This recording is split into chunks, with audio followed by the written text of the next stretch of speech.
Millionaire humiliated his waitress ex-wife and got shocked when she took revenge at charity gala. The crystal champagne flutes clinked softly as New York's elite gathered for the city's most prestigious charity gala. James Wheeler, tech mogul and self-made billionaire, held court near the kitchen doors. His perfectly tailored Armani suit couldn't quite hide the slight paunch he'd developed since Sarah had last seen him. She watched him from behind the serving station, her fingers absently tracing the burn scars that had long since replaced her wedding ring. Sarah Wheeler, now just Sarah Collins, felt her heart thunder against her ribs. 5 years ago she had stood in this very ballroom, draped in diamonds and designer silk, playing the role of perfect society wife. Now she stood on the other side of the kitchen doors, but her hands no longer trembled when she plated $1,000 dinners. The murmur of expensive conversation dimmed as James's voice carried across the room. "I heard the chef tonight is some rags-to-riches story," he laughed, swirling amber liquid in his crystal tumbler. "Probably another publicity stunt. Remember when we caught our maid trying to pass off store-bought pastries as homemade?" His new wife, a willowy blonde who couldn't be more than 25, tittered appropriately. Sarah's jaw clenched as she watched the woman adjust her diamond necklace. The same necklace Sarah had worn the night everything fell apart. "Chef, your signature dish is ready for plating." Marcus, her sous chef, touched her arm gently. A smile curved Sarah's lips as she reached for the silver spoon, the only item she'd kept from her previous life. "Perfect timing," she whispered. Her gaze drifted to the framed Michelin star hanging in her kitchen, then to the photograph beside it. Eleanor in her hospital bed, teaching Sarah her secret family recipes, both of them laughing despite everything. Before we dive into this story, don't forget to like and subscribe. It's free, as your support helps us create more meaningful stories for you. 5 years earlier, Sarah's perfectly manicured nails drummed against the marble counter of their penthouse kitchen as she waited for James to come home. The pregnancy test hidden in her apron pocket felt like it was burning against her hip. Eleanor, her mother-in-law, watched her with knowing eyes from across the breakfast bar.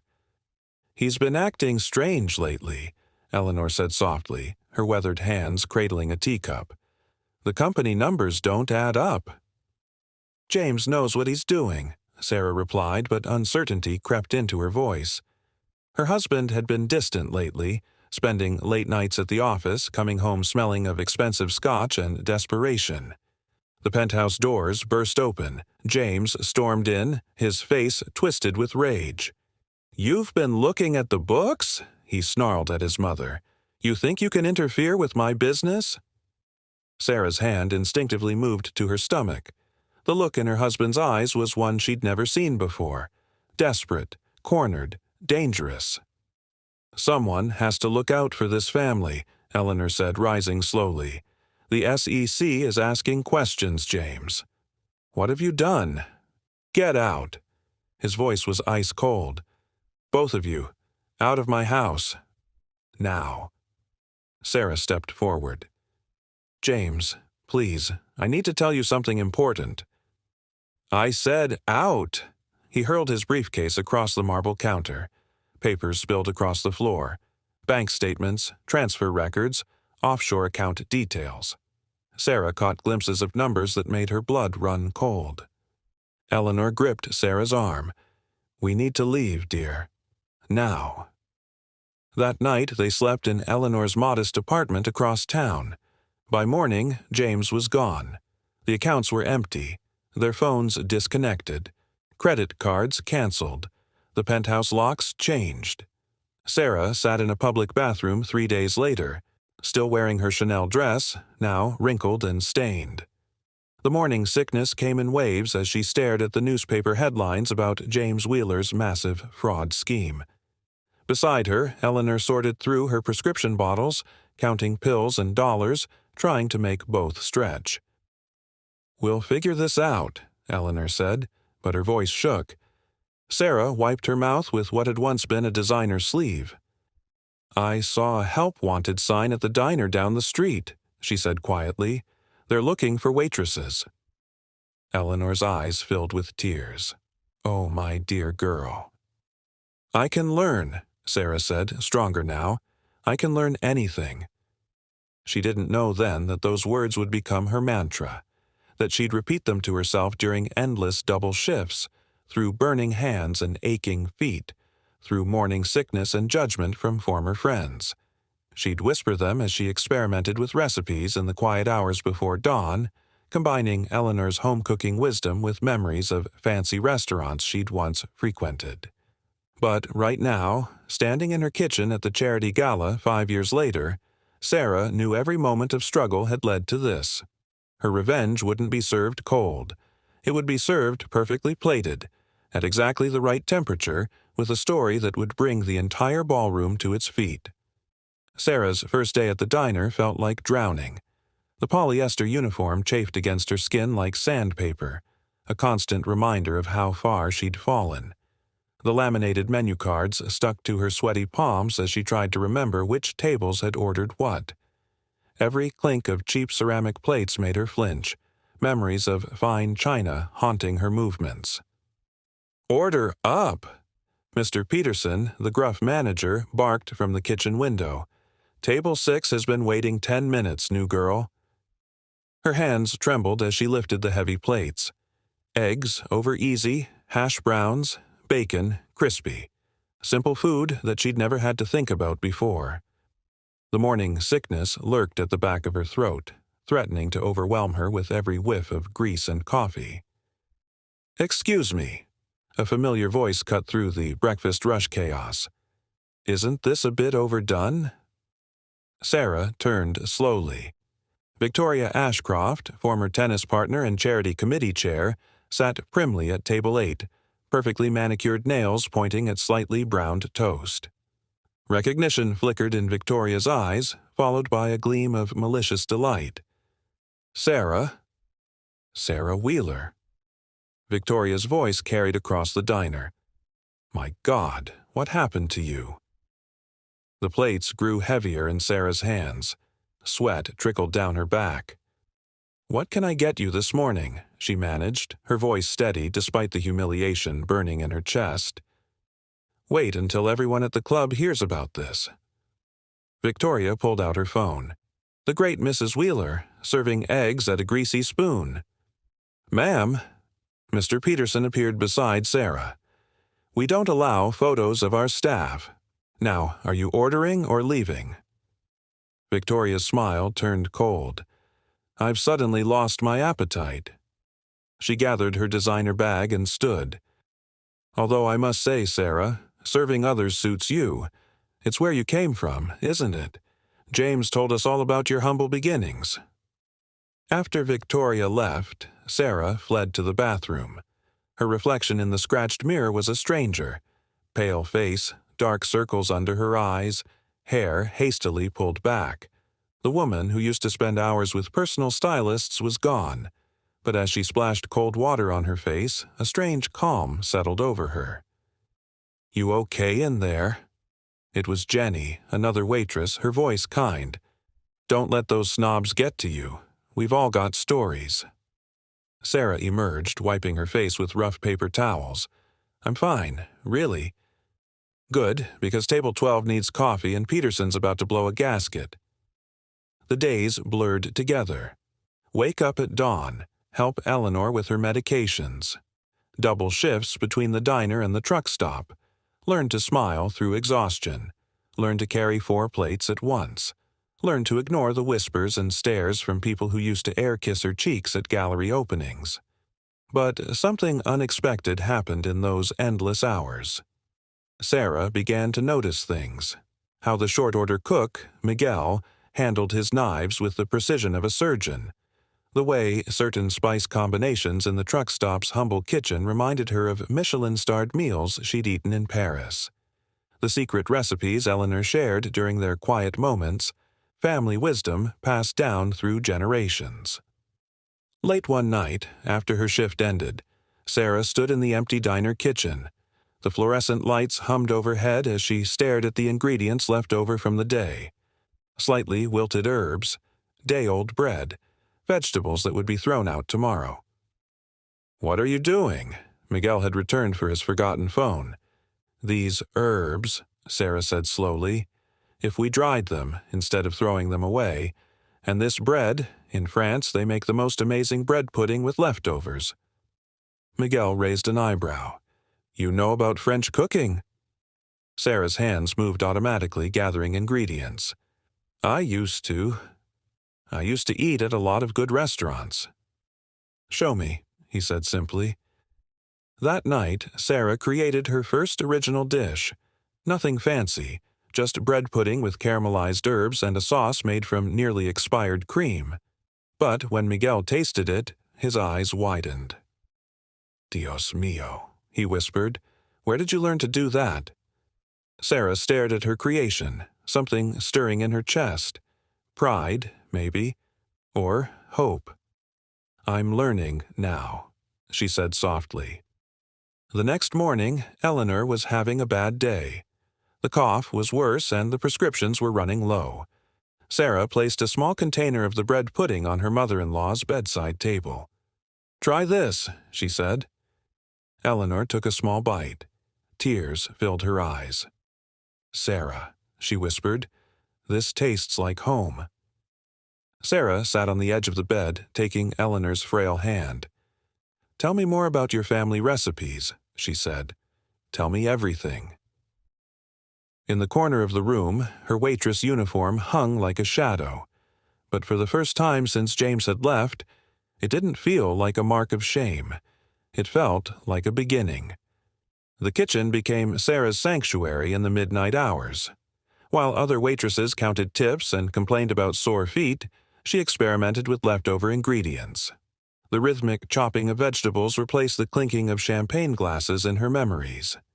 Each night brought new discoveries: how to transform wilting herbs into aromatic oils, the way day-old bread could become croutons that tasted better than the ones she'd once paid $30 for at trendy bistros.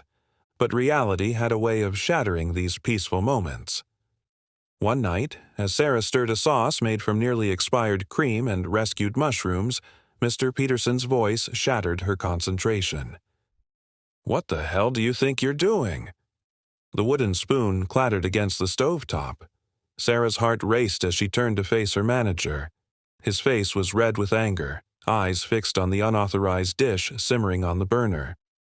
"I was just experimenting with some leftovers," she explained, trying to keep her voice steady. "Things that would be thrown away anyway." "This isn't your personal test kitchen," he snapped. "You're a waitress, not a chef. One more stunt like this and you're fired. Understand?" The words hit like a physical blow. Sarah nodded mutely, her throat tight. As she cleaned up her workstation, tears threatened to fall, but she blinked them back. She couldn't afford to lose this job, not with Eleanor's condition worsening. The next morning brought another crisis. Eleanor's cough had turned vicious, each breath a rattling struggle. The small apartment filled with the sound of her gasping. "I'm fine," Eleanor insisted between coughs. "Save your money. I don't need to see the doctor." But Sarah could see the blood-tinged tissue Eleanor tried to hide. The medical bills were already a mountain they could barely climb. But what choice did they have?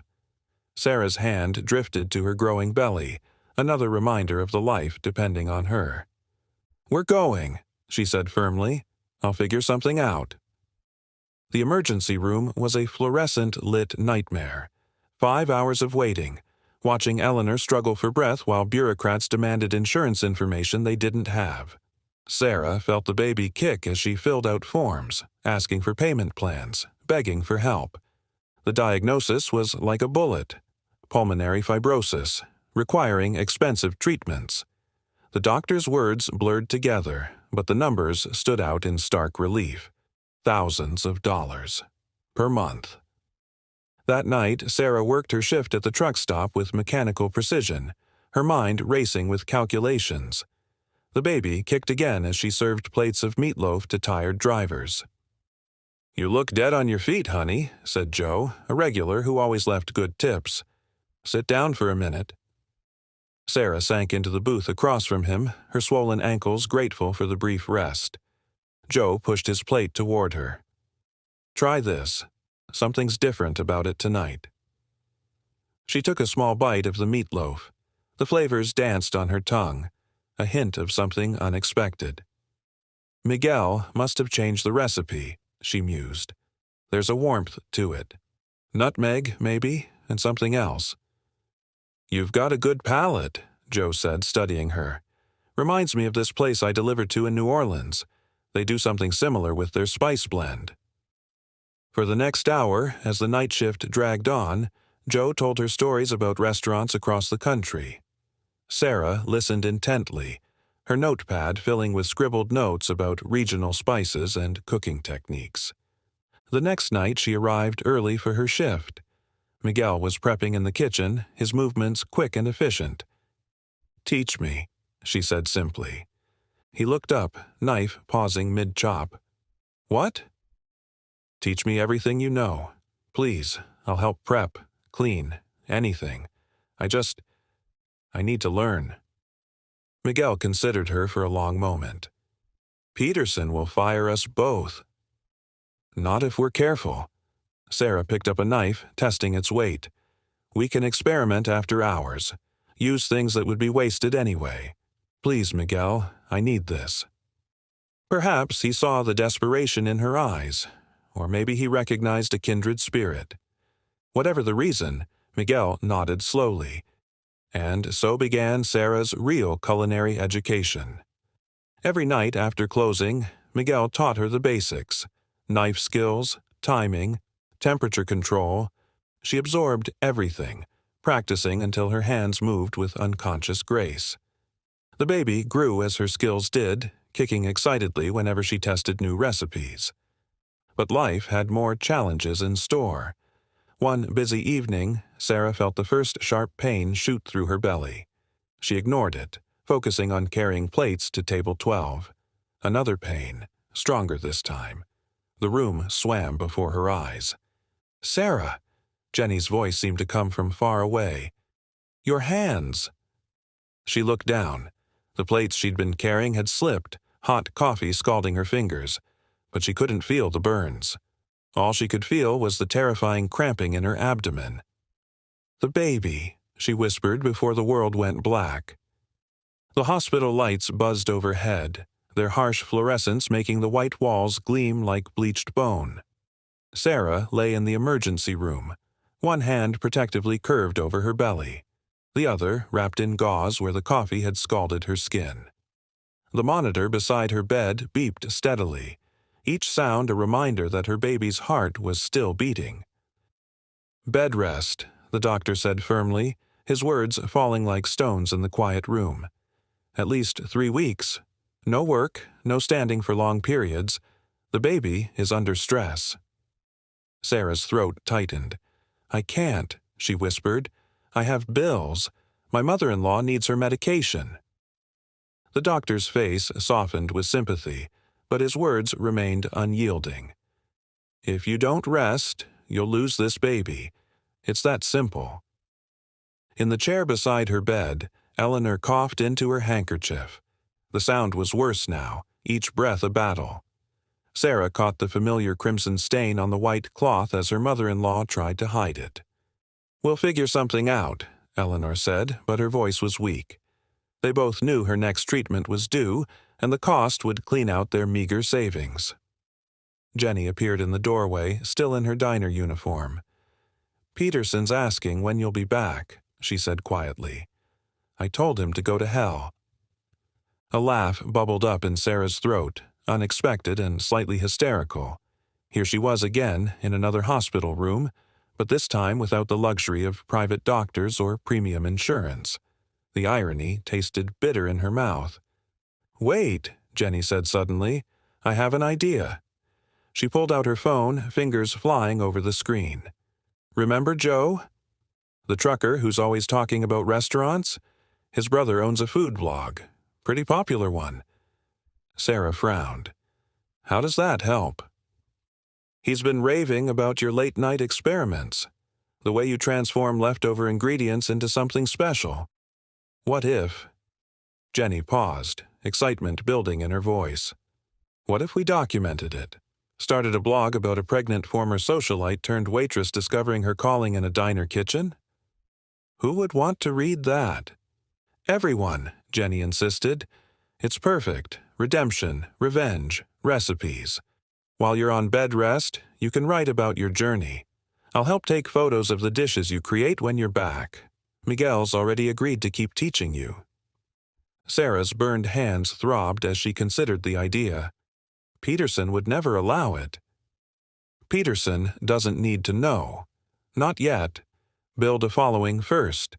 Create something that's yours.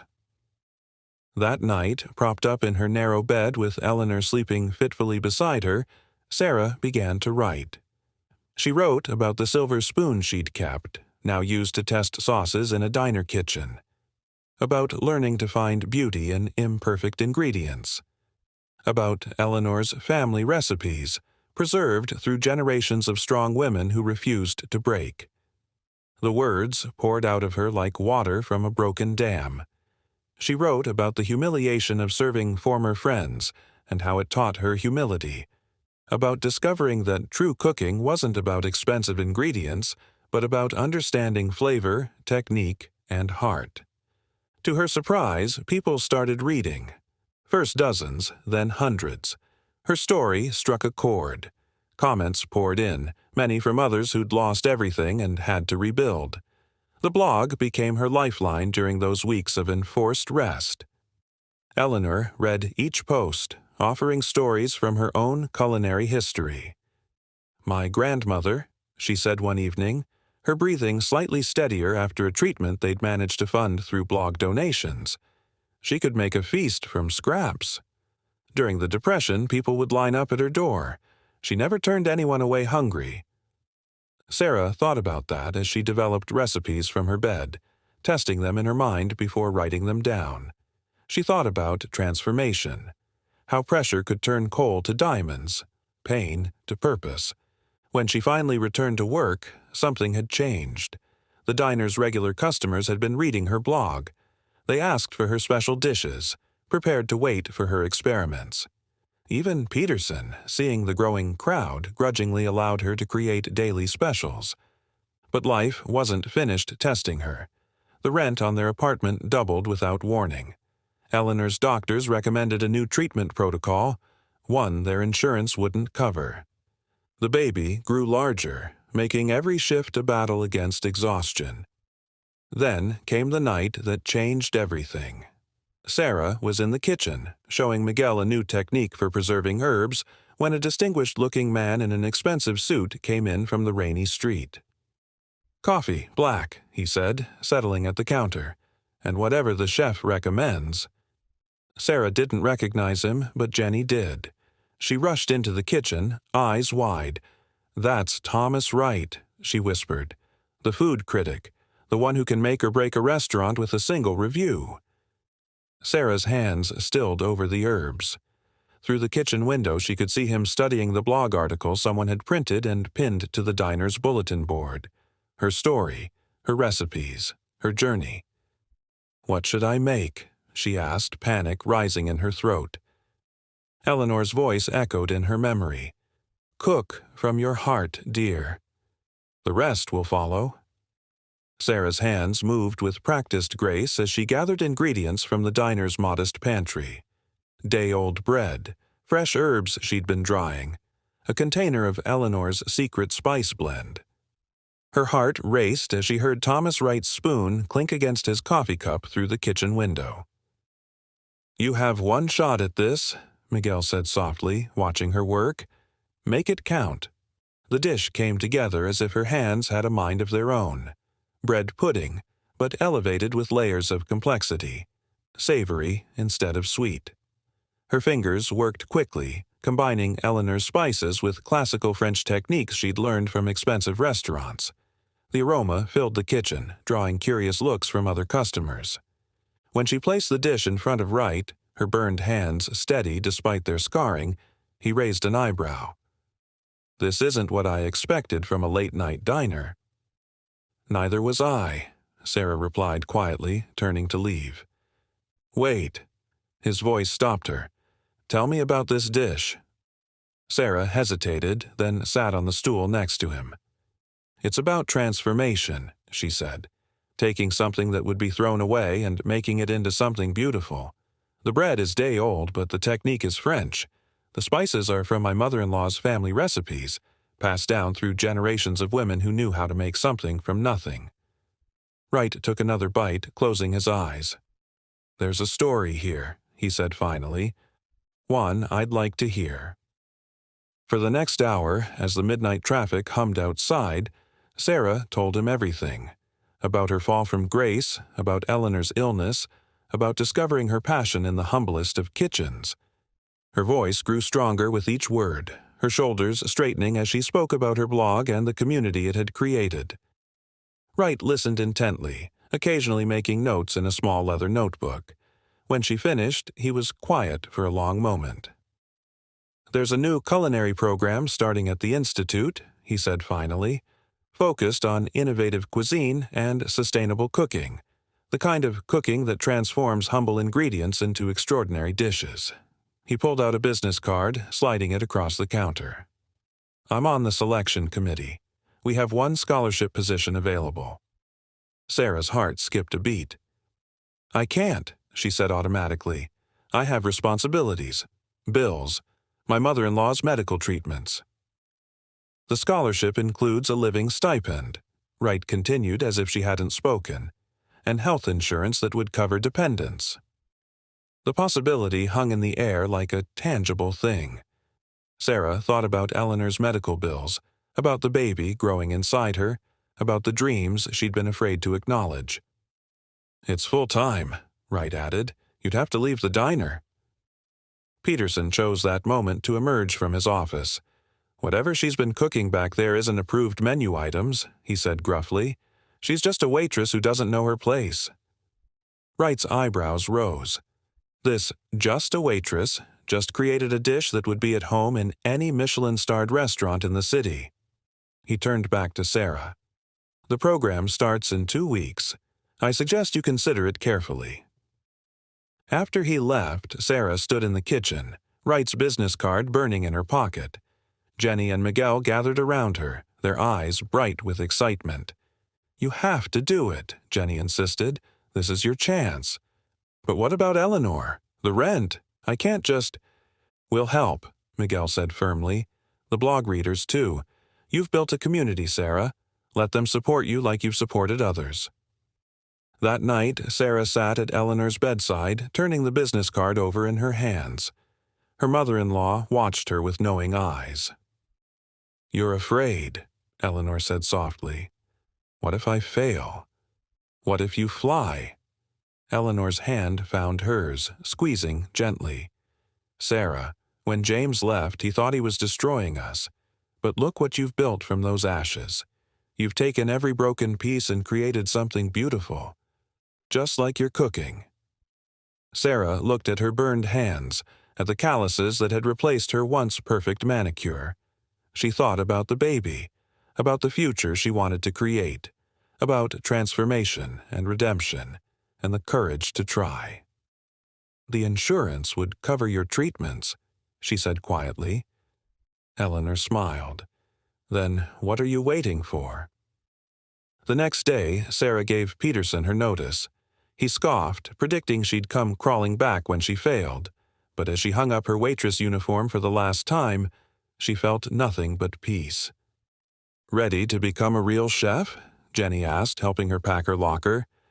Sarah touched her growing belly, feeling the baby kick.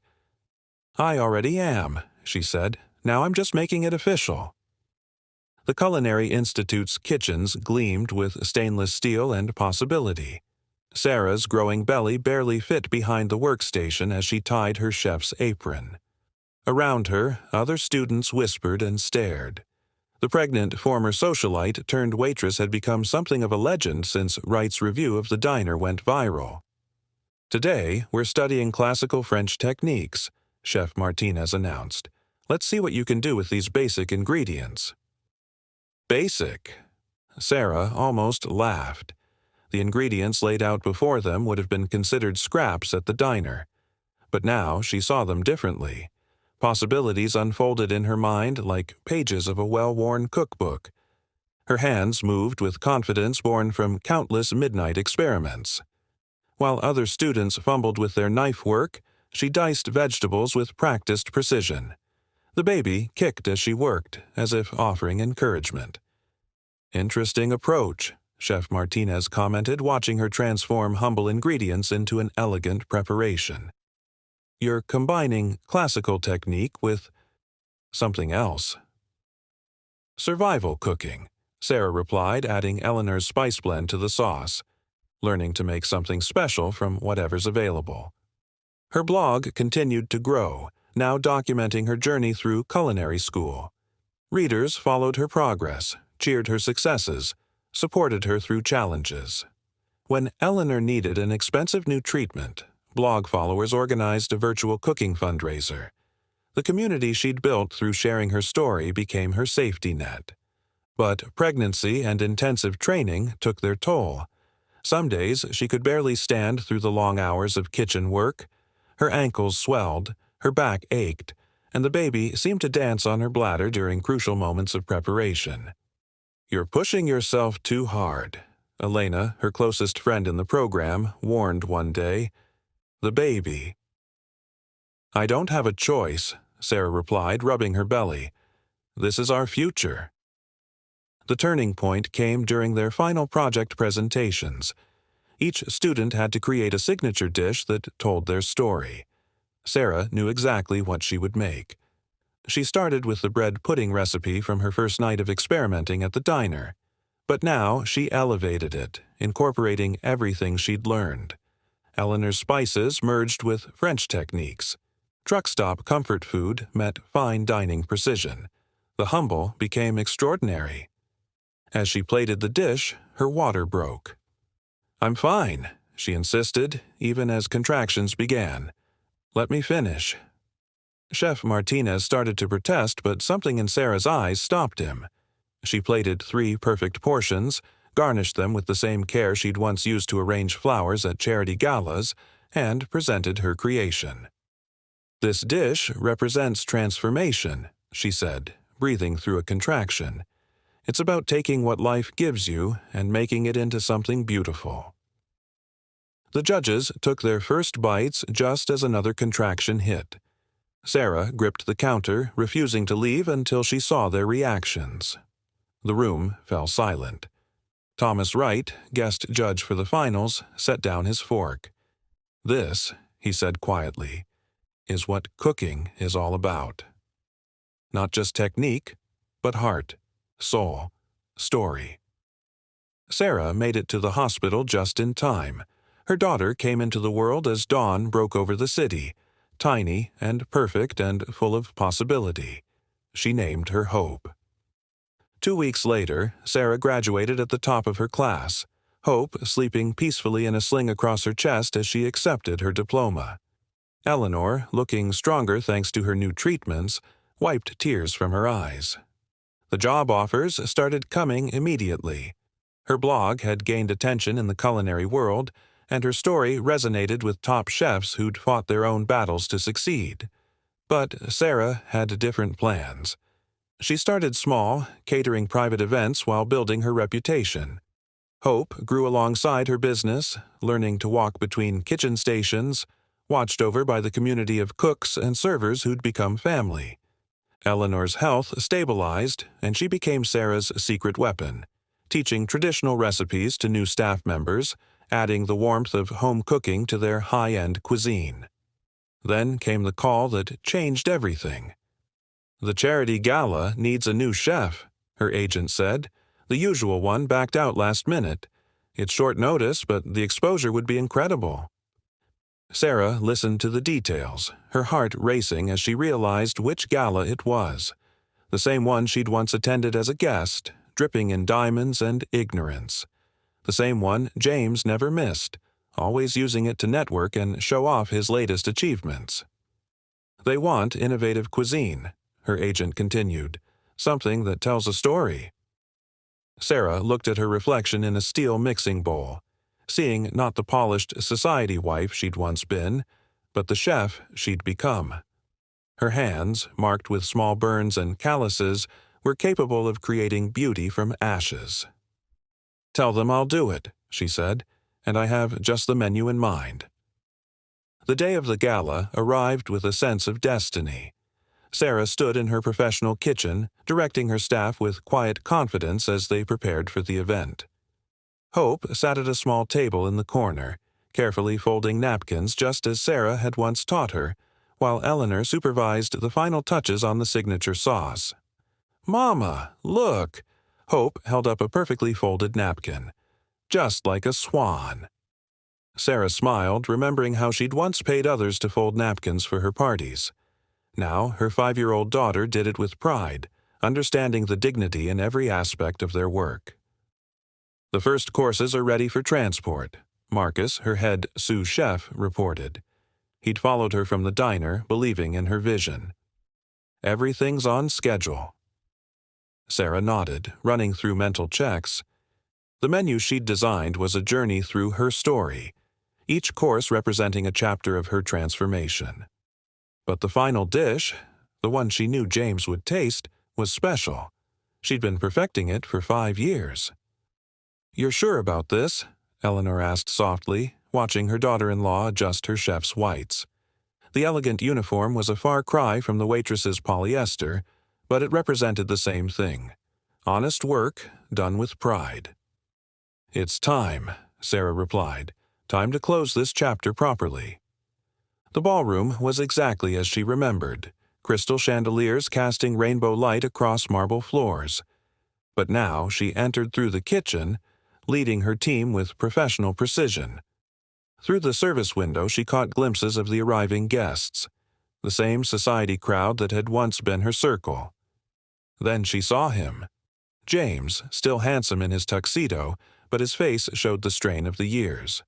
His young wife clung to his arm, wearing jewelry Sarah recognized, pieces he'd once given her, probably retrieved from the pawn shop after his company recovered.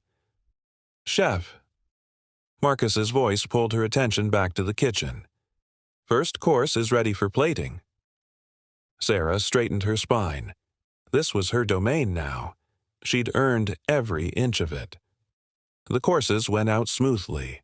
Her staff moved like a well-oiled machine, each plate a work of art. Through the kitchen window she heard the murmurs of appreciation, saw phones raised to capture photos of her creations. Her reputation had grown enough that people knew to expect something special. Then came the moment she'd been waiting for. James's voice carried from the dining room, loud and slightly slurred. "A food blog celebrity chef? Please, probably some trust fund baby playing at cooking. When I was married to Sarah, we'd have never settled for less than—" His voice trailed off as he finally read the name on the evening's menu. Sarah picked up the final dish, her signature transformation of that first experimental bread pudding, now elevated to an art form. She adjusted her chef's coat and pushed through the kitchen doors. The room fell silent as she emerged. James's face drained of color as he recognized her. His wife's hand flew to the necklace at her throat, the one that had once been Sarah's. "Good evening," Sarah said, her voice carrying in the quiet room.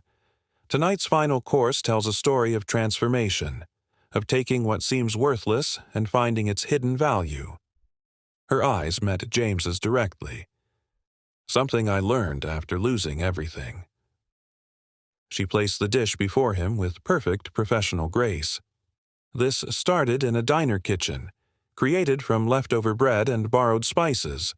Now it's served in some of the finest restaurants in the city. Like me, it's proof that sometimes we find our true worth only after we've been discarded.